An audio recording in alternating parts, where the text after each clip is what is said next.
So let's begin with our topic, that is friction. Friction क्या होता है? पहले कुछ एग्जांपल्स देखेंगे हम और फिर डिस्कस करेंगे कि फ्रिक्शन क्या होता है. Let's begin with the introduction of friction.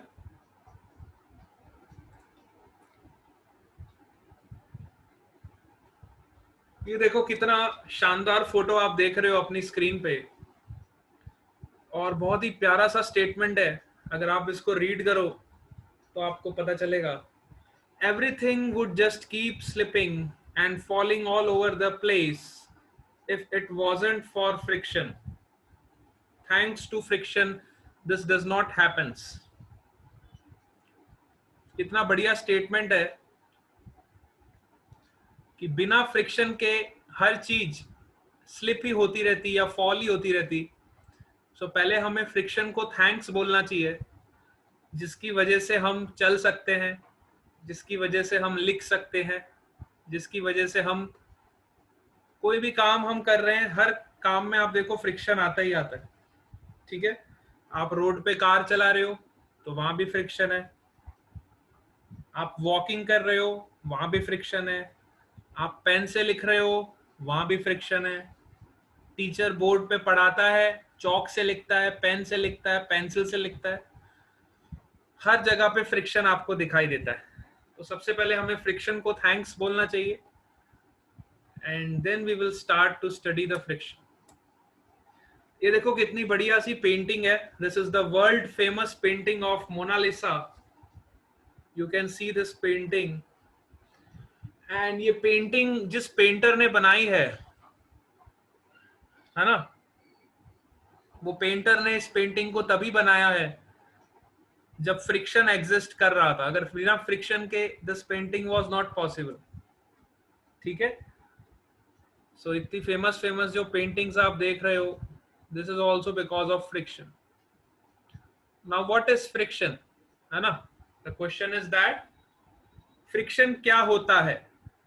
तो फ्रिक्शन की डेफिनेशन सबसे पहले आप रीड करोगे, that friction is the property which opposes the relative motion between the bodies in contact and acting tangentially to the surface in contact.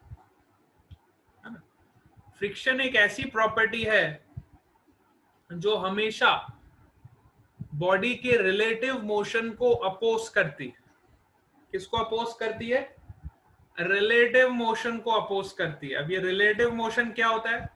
Relative motion हम बहुत detail में पहले ही पढ़ चुके हैं. सपोज करो ये ब्लॉक है हमारा और ये ग्राउंड पे मूव कर रहा है. अभी तक हमारा सरफेस कैसा हम कंसिडर करते थे? स्मूथ सरफेस कंसिडर करते थे. अभी तक हमने जितने भी प्रॉब्लम सॉल्व करे ब्लॉक के, सरफेस के, वहां पे हमारा सरफेस कैसा होता था? स्मूथ होता था. लेकिन अब हम हमारे सरफेस को रफ कंसिडर कर रहे हैं, क्योंकि practically every surface is a rough surface. Smooth surface is an ideal concept which is only used in solving the problems in physics. Smooth surface कभी भी रियलिटी में एग्जिस्ट नहीं करता है ना? हमेशा प्रैक्टिकलिटी में आप देखोगे कि रफ सरफेस ही हमेशा एग्जिस्ट करती.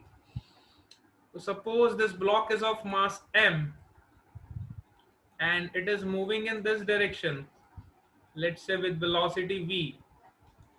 So what is the definition of friction?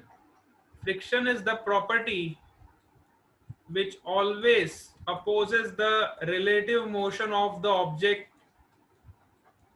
So with respect to ground, you can see that with respect to ground, this block is moving in forward direction. So friction on this block will be in backward direction. Block पे friction कहां लगेगा? Backward direction. और according to Newton's third law, to an every action there is an equal and opposite reaction. So जो friction force block पे पीछे लग रहा है, वही फ्रिक्शन फोर्स ग्राउंड पे आगे की तरफ लगेगा. अगर मैं ग्राउंड पे बात करूं तो ग्राउंड पे फ्रिक्शन फोर्स कहां लगेगा? Right side. समझ आया? All of you got this point? Friction की डेफिनेशन फिर से पढ़ते एक बार. Friction is the property which opposes the relative motion. Remember this term, relative motion. हमेशा रिलेटिव मोशन को अपोज करता है फ्रिक्शन. और हमेशा कैसे लगता है? It always act tangentially to the surface in contact. दो सरफेस जो कॉन्टैक्ट में है उसके हमेशा टेंजेंशियल लगता है. अब ये सरफेस की बात करूं तो देखो, ये सरफेस के टेंजेंशियल लाइन भी ऐसी आएगी ना, which is parallel to the surface. और इसको अगर आप बहुत ध्यान से देखोगे इस वाले सेक्शन को, तो देखो ये आपका ग्राउंड का सरफेस है. ब्लॉक के सरफेस पे आपका फ्रिक्शन इधर लग रहा है,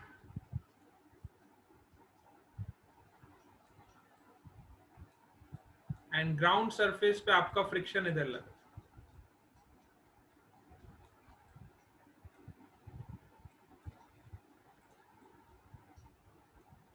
ठीक है?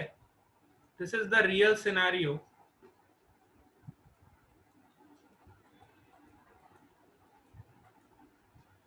सो फ्रिक्शन हमेशा रिलेटिव मोशन को अपोज करता है ना.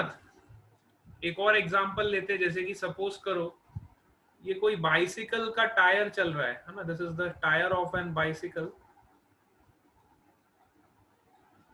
which is in the contact with this surface. So again we know that if this is moving in this direction, then friction will always oppose the relative motion. So friction will act in this direction. And we also know that it will always act tangential to the surface. तो suppose करो इस वाले surface का इस point पे contact हो रहा है ग्राउंड के साथ, तो इसी पॉइंट पे आपको फ्रिक्शन शो करना है which is in the reverse direction.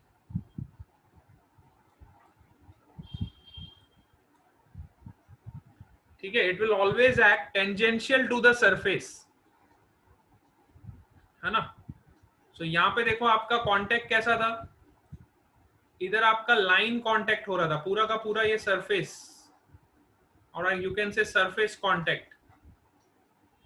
This is your surface contact, and here you can see it is your point contact.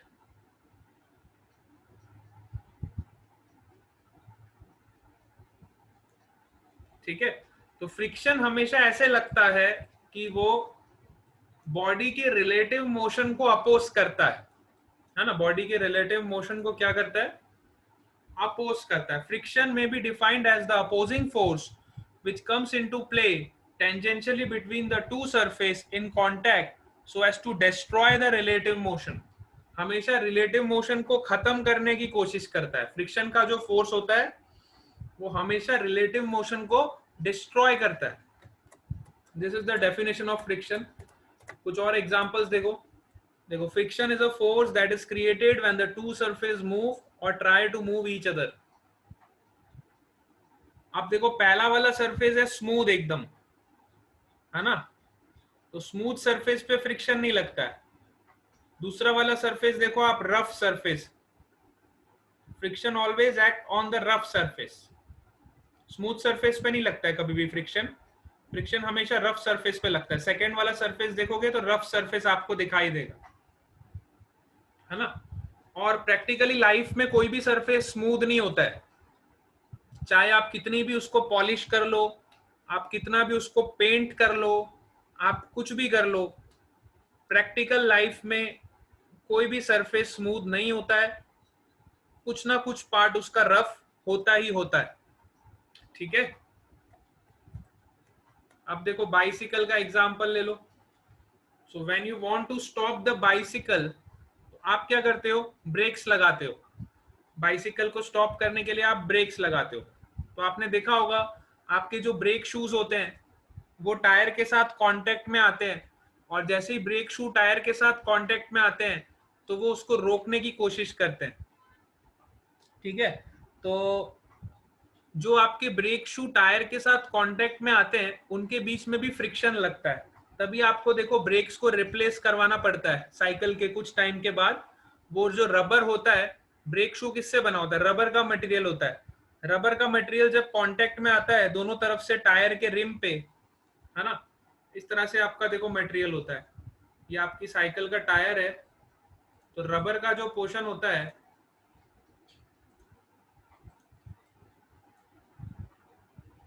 ये आपकी इनर रिम होती है, आपकी आउटर रिम होती है, ठीक है।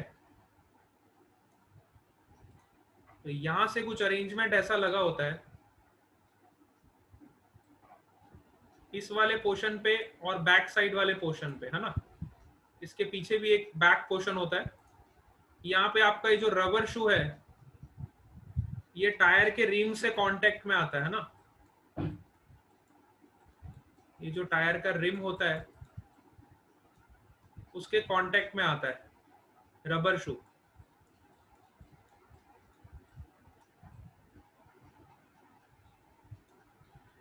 ठीक है। सो जब कांटेक्ट में आता है तो आपको देखा होगा कुछ टाइम बाद आपको ये शूज जो है पूरा खत्म हो जाता है, आपको फिर रबर चेंज करवाना पड़ता है इसका, और फिर आपके ब्रेक्स वापस अच्छे से लगते हैं। तो कहने का मतलब यही है, जब ये टायर आपका ऐसे रोटेट हो रहा होता है तो ये ब्रेक शू जो होता है वो इसको अपोजिंग फोर्स लगाता है, उसे रोकने की कोशिश करता है ना। टायर आपका ऐसे घूम रहा है तो ब्रेक शू उसको उल्टा घुमाने की कोशिश करेगा, ठीक है, because of this friction. So at each and every point if I want to calculate the direction of friction, तो मैं रिलेटिव वेलोसिटी के ऑपोजिट फ्रिक्शन की डायरेक्शन को शो करूंगा। सपोज करो इसकी वेलोसिटी इधर है तो फ्रिक्शन इस पॉइंट पे पीछे लगेगा, है ना। इस पॉइंट की अगर वेलोसिटी इधर को है तो इस पॉइंट पे फ्रिक्शन पीछे को लगेगा। इस पॉइंट पे अगर वेलोसिटी इधर को है तो इस पॉइंट पे फ्रिक्शन इधर को लगेगा, ठीक है। टेंजेंशियली लगता है हमेशा, friction force will always act in a tangential direction, जैसा कि हमने यहाँ पे देखा,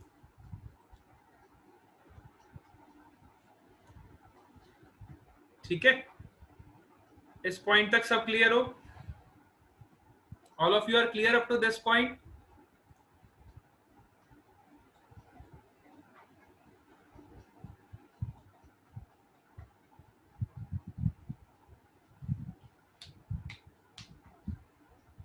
Yes, very good.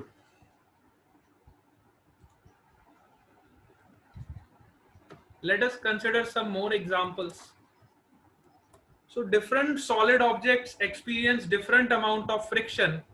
अलग अलग सॉलिड ऑब्जेक्ट्स पे अलग अलग फ्रिक्शन लगता है। जैसे कि आप इरेजर की मैं बात करूं, सो आपका जो रबर होता है eraser, an eraser on the glass top table will experience more friction than a coin, है ना। सो इरेजर का जो सरफेस है उस पे फ्रिक्शन ज्यादा लगेगा, कॉइन की सरफेस पे फ्रिक्शन कम लगेगा, which will experience more friction than an ice cube. Ice cube पे फ्रिक्शन सबसे कम लगेगा। अगर मैंने एक ही टेबल पे तीन चीजें रखी हैं, one is your eraser, one is your coin and another is your eyes, ठीक है, तो सबसे ज्यादा फ्रिक्शन किस पे लगेगा? इरेजर पे लगेगा। उससे कम फ्रिक्शन किस पे लगेगा? कॉइन पे लगेगा। उससे कम फ्रिक्शन किस पे लगेगा? आइस की क्यूब पे लगेगा, ठीक है। तो फ्रिक्शन किस पे डिपेंड करता है? आपके मटेरियल पे डिपेंड करता है ना। Amount of friction will depends on the object, है ना, कौन सा ऑब्जेक्ट आप कंसिडर कर रहे हैं, है ना। डिफरेंट डिफरेंट ऑब्जेक्ट्स के लिए फ्रिक्शन डिफरेंट डिफरेंट होता है। सो एक बात तो हमें पता चल गई कि friction depends on the material, friction depends on the material which is used,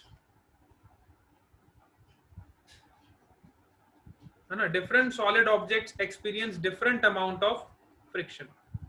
Now my question to you is, why do you slip and fall when the floor has just been mopped? जब हम किसी floor पे mopping करते हैं, पोछा लगाते हैं, तो उसके बाद आप देखा होगा आपके पैर वहां पे स्लिप हो जाते हैं, है ना। घर में देखा होगा जब साफ सफाई हो रही होती है, आपके घर में डस्टिंग हो रही होती, तो झाड़ू पोछा करने के बाद हम गीले सरफेस पे कभी भी नहीं चलते, फैन ऑन करके पहले वो सरफेस को सुखा देते और उसके बाद हम उस सरफेस पे चलते, है ना। हाँ, बिल्कुल सही बात है Ritvik Bhutani. As there is a thin layer of water present on the floor, है ना। तो जब हम पोछा लगाते हैं तो थोड़ा सा पानी का लेयर फ्लोर पे रहता है, लिक्विड का लेयर होता है between the floor and your shoes, and it reduces the friction a lot. वो फ्रिक्शन को बहुत ज्यादा कम कर देता है। इसकी वजह से देखो, हम मॉनसून्स में we observe many accidents during monsoon because of less friction between the road and the tyres. जब बारिश हो रही होती है तो हम बोलते हैं अपनी कार को थोड़ा स्लो चलाओ, है ना, क्योंकि रोड पे भी वाटर की एक लेयर जमा हो जाती है, थिन लेयर होती है बहुत ही, है ना। पानी गिरने की वजह से रोड्स पे एक थिन लेयर जमा हो जाती है, जिसकी वजह से आपका फ्रिक्शन बहुत कम हो जाता है और आपकी गाड़ी स्लिप होने लगती है ना, your car start slipping on the ground. तो इस तरह के बहुत सारे एक्सीडेंट्स भी होते हैं। देखो बिना फ्रिक्शन के देखो कितने सारी चीजें हो जाती है। So friction is very necessary in our day to day life for our daily activities। चलो और एग्जांपल्स देखते हैं।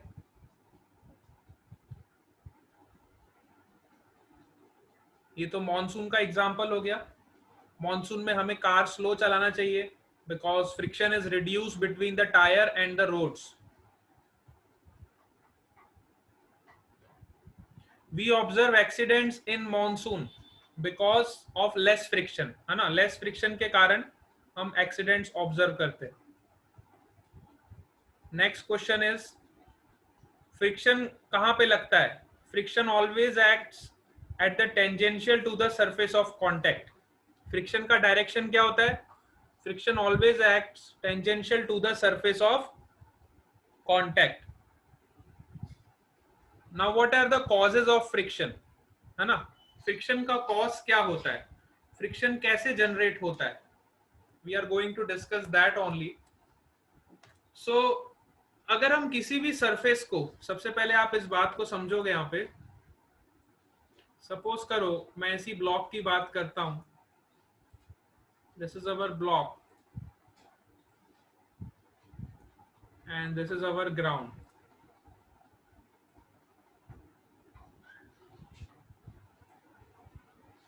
ठीक है, तो दो सरफेस है मेरे पास, ये आपकी ग्राउंड की सरफेस है और ये आपका ब्लॉक है। ठीक है, सो अगर मैं ये सरफेस को, अभी तो मैं अपनी आंखों से देख रहा हूं तो मुझे एकदम स्ट्रेट दिखाई दे रही है, लेकिन जब मैं इसी सरफेस को माइक्रोस्कोप के अंदर देखूंगा, if I observe this surface, if I observe this both surface under the microscope, तो आपको ये सरफेस कुछ ऐसी दिखाई देगी। Suppose this is surface 1, this is surface 2। तो पहली सरफेस आपको इस तरह की दिखाई देगी।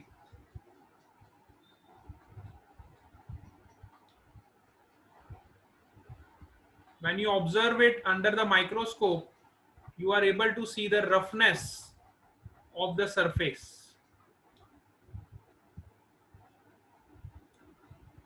सिमिलरली आप दूसरी सरफेस को देखोगे तो वो इस तरह से दिखाई देगी।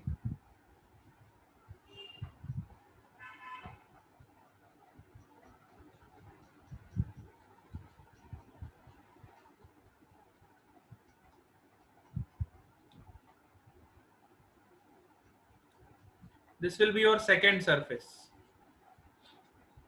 If you observe it under the microscope, you are able to see this roughness of this surface, जो कि हमें बहुत स्ट्रेट सरफेस दिखाई देती है अपनी आंखों से, असली में वो इतनी स्ट्रेट होती नहीं है। बोलते ना जो दिखता है वो होता नहीं है, तो ये आपको दिखाई दे रहा है ऐसा, लेकिन असली में ये कैसा दिखता है? असली में ये ऐसा दिखता है। ये वाला सरफेस आपको ऐसा दिखाई दे रहा है, एकदम फ्लैट दिखाई दे रहा है, लेकिन असली में ये सरफेस कैसा दिखता है? असली में सरफेस आपको ऐसा दिखेगा माइक्रोस्कोप के अंदर जब आप इसको ऑब्जर्व करो। So you can see that पहली वाली सरफेस और दूसरी वाली सरफेस के जो प्रोजेक्शंस होते हैं, this will form some interlocks, this will forms the interlocks. So इसी इंटरलॉकिंग की वजह से, due to this interlocks, friction का जनरेशन होता है। ठीक है, अब आप इस ब्लॉक को इधर मूव कराओगे वेलोसिटी, तो इसके कुछ प्रोजेक्शंस ये वाली सरफेस में फंसे होंगे, नीचे वाले सरफेस के कुछ प्रोजेक्शंस ये वाली सरफेस में होंगे। ये आपको तभी दिखाई देगा जब आप माइक्रोस्कोप के अंदर देखोगे। ठीक है, इस तरह के इंटरलॉक्स बने होते हैं सरफेस के बीच में। So due to this interlocks की वजह से यहाँ पे एक फोर्स जनरेट होता है। इस फोर्स को हम बोलते हैं इलेक्ट्रोमैग्नेटिक फोर्स। इंटरलॉक्स की वजह से एक फोर्स जनरेट होता है जिसको हम बोलते हैं electromagnetic force. This force is attractive in nature. अब ये क्या करता है, ये ब्लॉक को पकड़ के रखता है, ब्लॉक को जाने नहीं देता है ना। ये फोर्स जो है ब्लॉक को पकड़ के रखता है, और जब हम इस ब्लॉक को आगे की तरफ मूव कराते हैं तो ये इसे पीछे की तरफ फोर्स लगाता है, और उसी फोर्स को हम बोलते हैं friction force. So this is the cause of friction. So what is the cause of friction? Friction is caused due to interlocking of one surface with the another surface, which will try to oppose the relative motion between the two surfaces. This will always try to oppose the relative motion between the two surfaces. So this is the cause of friction. So पहला point read करते हैं. The surface of any body appears as a combination of ups and downs, depressions and elevations. On placing a one body over the another body, few of the elevations on the first body set into the depressions of the second body. जैसा मैंने आपको अभी भी बताया, कुछ bodies के elevations होते हैं, these are your elevations, these are your depressions, these are your elevations, these are your depressions, है ना। तो पहली बॉडी के एलिवेशंस और दूसरी बॉडी के डिप्रेशंस, जब ये दोनों एक दूसरे से मिल जाते हैं तो ये इंटरलॉकिंग हो जाती है। देखो, दिस इज इंटरलॉकिंग, है ना, this is interlocking. Elevation of one body and depression of another body when combined together, this will form interlocks between the surface. इसकी वजह से फ्रिक्शन पैदा होता है। समझ आया आपको? सबको समझ आ रहा है? फ्रिक्शन को हम बहुत डिटेल में जान रहे हैं, धीरे धीरे आपको समझ आने लगेगा। थोड़ा थोड़ा आप फ्रिक्शन में घुसोगे तो आपको पता चलेगा कि फ्रिक्शन ऐसे ही लगता है। यस,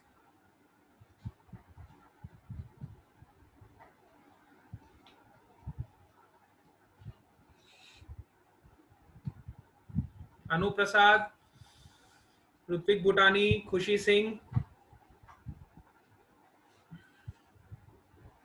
बोले कहानी सुनने में तो सर बड़ा मजा आ रहा है। देखो और मजा आएगा आपको भी। It looks as the two surface interlocks with each other. ऐसा दिखता है कि दो सरफेस की इंटरलॉकिंग हो गई, है ना, आपस में दोनों सरफेस चिपक गए। कई बार एग्जाम में क्वेश्चन पूछ लेते हैं कि जब दो सरफेस आपस में चिपक जाते हैं तो कौन सा फोर्स रिस्पॉन्सिबल होता है? The correct answer is electromagnetic force is responsible for that. Electromagnetic force की वजह से दोनों सरफेस के बीच में इंटरलॉकिंग हो जाती है। Due to this interlocking, the motion of one body over the another body is restricted. इसलिए एक बॉडी का मोशन दूसरी बॉडी पे रेस्ट्रिक्ट हो जाता है। ठीक है, इसलिए फ्रिक्शन पैदा होता है। चलो अब लॉज ऑफ फ्रिक्शन देखते हैं।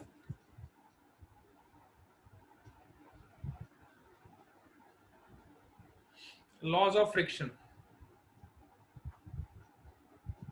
सो ये पॉइंट इंपॉर्टेंट है, एक बार देख लो। When the irregularities on the surface are completely removed, the molecule on the either surface will come close and the adhesive or cohesive forces between them oppose the relative motion and hence the friction may increase, है ना? If the surfaces are identical in nature, glass or glass, and are very smooth, cohesive force increase and that increases the friction. अच्छा, ये point भी बहुत important है. कई बार हम लोग सोचते हैं कि सर आपने ये बताया कि जैसे एक सरफेस की इरेगुलरिटीज है वो दूसरे सरफेस की इरेगुलरिटीज के साथ कंबाइन हो जाती है तो फ्रिक्शन पैदा हो जाता है. ठीक है, इतना बात तो हमको समझ आई, इतनी बात हमको क्लियर हो गई. एक सरफेस की इरेगुलरिटीज दूसरे के साथ कंबाइन होती है तो फ्रिक्शन पैदा हो. लेकिन अब आप सोचोगे कि सर हम इस इरेगुलरिटीज को ही अगर खत्म कर दे, इस इरेगुलरिटीज को अगर हम खत्म कर दे और सरफेस को एकदम स्मूथ बना दे तो क्या ये फ्रिक्शन खत्म हो जाएगा? सपोज करो मैंने इरेगुलरिटीज को पूरा खत्म कर दिया, इमेजिन करो, और मैंने सरफेस को स्मूथ बना दिया, एकदम स्मूथ, तब क्या ये फ्रिक्शन खत्म हो जाएगा? Question is that. तो अब फ्रिक्शन तभी भी खत्म नहीं होगा. ऐसा हमें लगता है कि फ्रिक्शन खत्म हो जाएगा, लेकिन फ्रिक्शन तो भी खत्म नहीं होगा. अब उसका कारण क्या है सुनो. अभी सपोज करो आपने पहला सरफेस लिया ग्लास का. आपने पहला सरफेस किसका लिया? ग्लास का सरफेस लिया. ग्लास तो आपको पता है कितना स्मूथ होता है, आपने उसको एकदम स्मूथ कर दिया और फिनिशिंग करके एकदम स्मूथ से स्मूथ बना दी. दूसरा सरफेस भी आपने ग्लास का ले लिया, उसको भी आपने एकदम स्मूथ कर दिया. अब जब दोनों सरफेस को आप चिपकाओगे, जब दोनों सरफेस का कांटेक्ट करवाओगे तो आप देखोगे कि फ्रिक्शन और ज्यादा बढ़ गया है. Friction has increased a lot. When the two glass surfaces are kept in contact with each other, you can see that friction force will increases. ऐसा क्यों हुआ? क्योंकि ग्लास और ग्लास के बीच में भी एक फोर्स पैदा होता है जिसको हम बोलते हैं कोहेसिव फोर्स. ग्लास और ग्लास के बीच में भी एक फोर्स लगता है, इसको हम बोलते हैं कोहेसिव फोर्स. और इस कोहेसिव फोर्स की वजह से ये बॉडीज एक दूसरे के साथ इतना स्ट्रॉन्ग बॉन्ड बना देती है कि इसमें फ्रिक्शन और ज्यादा बढ़ जाता है due to this cohesive forces. So ऐसा मत सोचना कि एकदम ही सरफेस को स्मूथ कर दूं तो भी फ्रिक्शन चला जाएगा. ऐसा सोचना बिल्कुल गलत बात कि फ्रिक्शन को एकदम कम कर दूं, सॉरी सरफेस को एकदम स्मूथ कर दूं तो भी आपका फ्रिक्शन खत्म हो जाएगा. ऐसा सोचना सही बात नहीं है. ठीक है, चलो इसी एग्जांपल से मैं आपको बता रहा था. देखो, if the surface are identical in nature, जैसे कि ग्लास के ऊपर मैंने ग्लास रख दिया, and are very smooth, then cohesive forces increases and which increases the friction. ठीक है, तो कई बार हमको गलत फहमी हो जाती है कि हम बहुत ज्यादा स्मूथ कर दे सरफेस को तो भी फ्रिक्शन खत्म हो जाएगा, लेकिन ऐसा होने वाला नहीं है. ठीक है, चलो कुछ और बातें करते हैं फ्रिक्शन पे. Now the work done in overcoming the friction by the applied force may result in heat and cause a sort of thermal welding between the surface. Hence it is difficult to predict the friction exactly. अब कई बार क्या होता है, अब दो surface जब आपस में एक दूसरे के साथ रबिंग होती है, इनकी ये दो सरफेस हैं, ये इसके इंटरलॉक्स हैं, ये दूसरी सरफेस के इंटरलॉक्स हैं.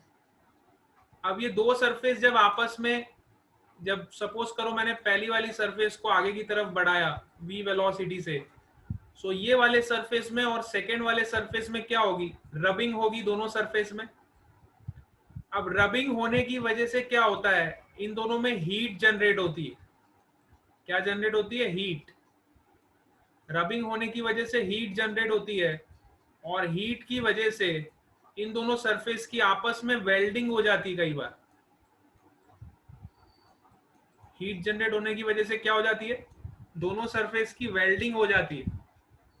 अच्छा, वेल्डिंग होने की वजह से क्या होता है?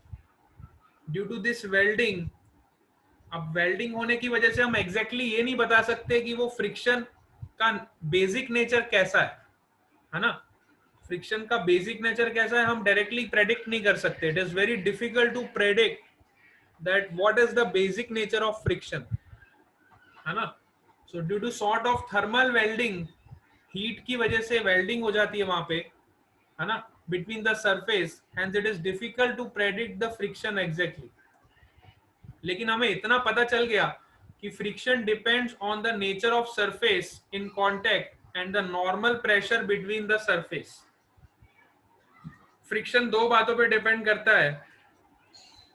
एक तो सरफेस का नेचर कैसा है, इतनी बात हमें अभी तक समझ आई है फ्रिक्शन के बारे में कि एक तो वो सरफेस के नेचर पे डिपेंड करता है. जैसे हमने बात करी, रबर पे फ्रिक्शन ज्यादा लग रहा था, आइस पे फ्रिक्शन कम लग रहा था. तो सरफेस के नेचर पे डिपेंड करता है which is the nature of your surface. And secondly it depends on the normal pressure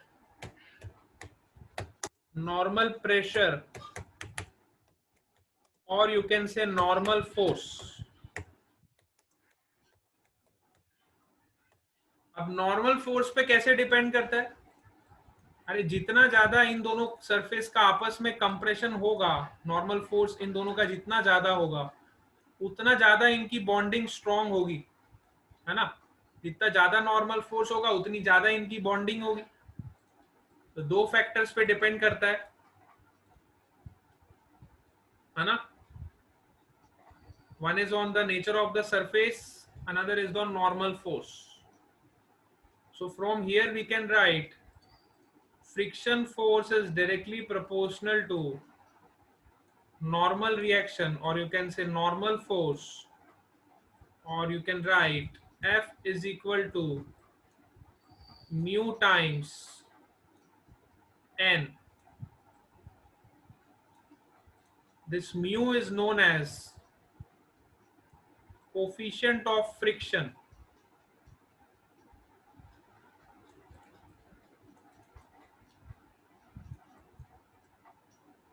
Mu is known as coefficient of friction,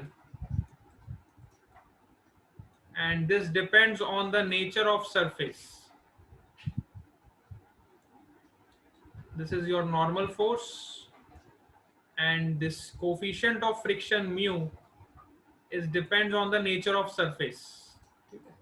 जैसा सरफेस होगा वैसे उसका कोफिशिएंट होगा. सो यहां से हमें एक इक्वेशन पता चल गई कि friction force is defined as mu times normal reaction.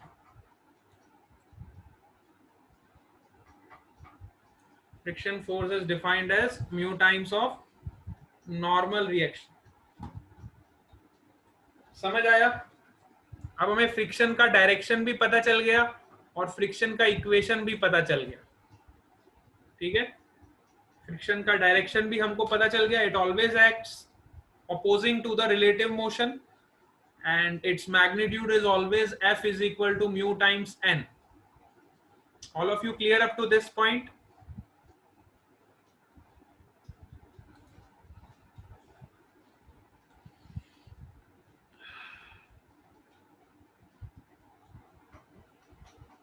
तो फ्रिक्शन का ये इक्वेशन होता है कि friction force is mu times of N, mu times of normal reaction. ठीक है,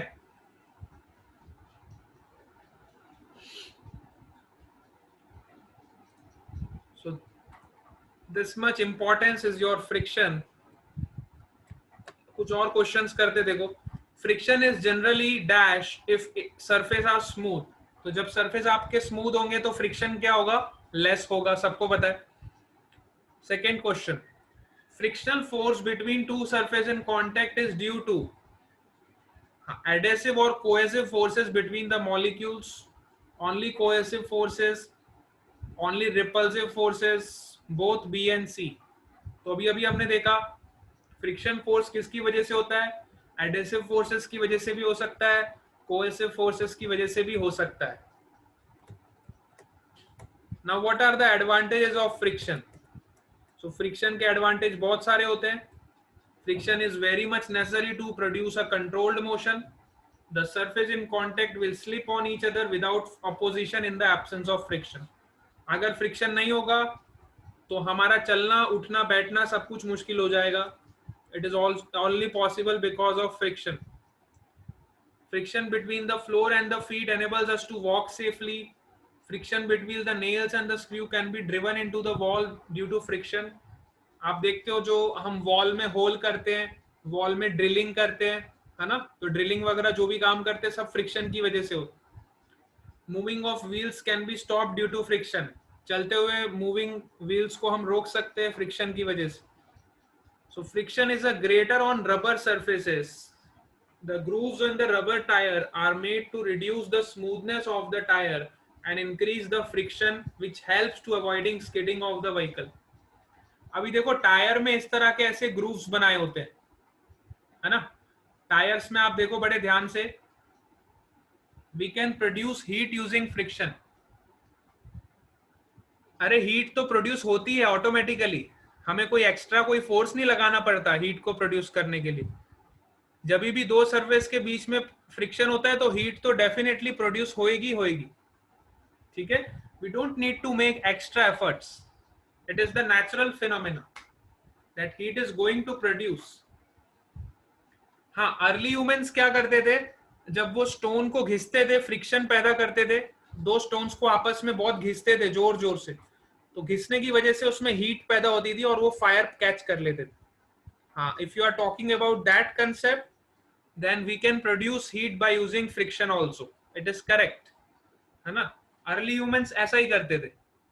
अर्ली ह्यूमंस इसी प्रिंसिपल पे काम करते थे कि वो दो स्टोन्स को आपस में रब करते थे बहुत जोर से, बहुत ज्यादा फ्रिक्शन पैदा होता था, बहुत ज्यादा फ्रिक्शन की वजह से बहुत ज्यादा हीट पैदा होती थी, है ना.